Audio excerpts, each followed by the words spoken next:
Salam müəllimlər, salam hörmətli izləyicilər. Deməli, Divin test topusundan birinci hissədə bərabərçiliklər mövzusuna aid 36-cı sualın. Bax, sual belədir. A-nın hansı qiymətlərində x plus y bərabər a və 3x plus y bərabər 6 tənliyində x, y həlli üçün x böyük 0 və y böyük bərabər 0 şərti ödənər. Əvvəlcə buna vərəqə köçürək, sonra isə bunun həllini paylaşaq. Baxın müəllimlər, deməli sual olduğu kimi köçürdük və nə deyir bizə? X böyük 0 olmalıdır, y böyük bərabər 0 olmalıdır. Bu şərti ödəməlidir. Baxın müəllimlər, bunu biz aşağıdan yuxarı çıxsın nə olacaq? Y-lər islah girəcək. Düzdür, nə qalacaq? 3x-dən x çıxanda qalır 2 dənə x, 6-dan a çıxanda qalacaq 6 çıxılsın a. Yəni bunu biraz sadələşdirirsək, hər tərəfi 2-yə bölsün olacaq x bərabərdir 6 çıxılsın a bölünsün 2. Və bizə nə deyir? X böyüdür 0-dan. X də bu ifadəyə bərabər deyil. Odur ki, sadəcə bu ifadəni böyük 0-dan götürəcəyik.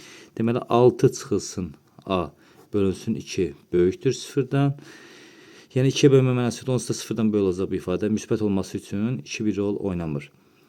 Yəni müsbət onsuz da 2-yə 10-a da bölsün müsbətə böləndə. Yəni onsuz da o 0-dan kiçik ola bilməz. Odur ki, 2 mənası yoxdur. Yazacaq sadəcə 6 çıxılsın a böyükdür 0-dan.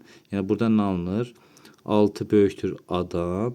Yəni nə alınır müəllimlər? A kiçikdir 6-dan. A kiçik 6-dan. Bu bizim bir dənə bərabərçiliyimiz. Baxaq digər tərəfə. Y böyük bərabər 0 olmalıdır. Biz x-i nə aldıq müəllimlər? Baxın.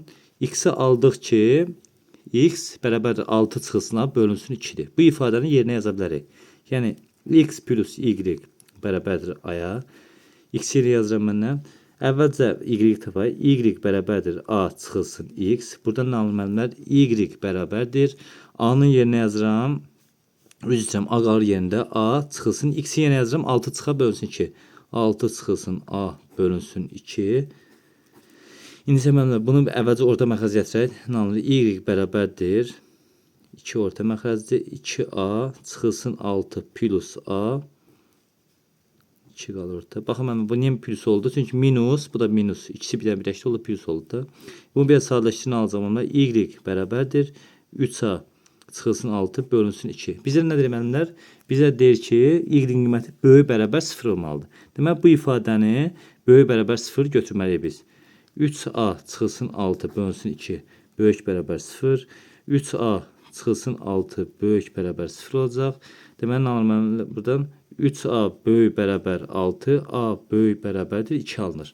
Nə aldıq müəllimlər? A böyük bərabərdir 2, həmçinin a kiçikdir 6 aldıq. Deməli, bərabərçiliyin həlli nə olacaq? 2 kiçik bərabərdir a-dan, bu da kiçikdir 6-dan. Doğru cavab testdə Y variantı olacaq.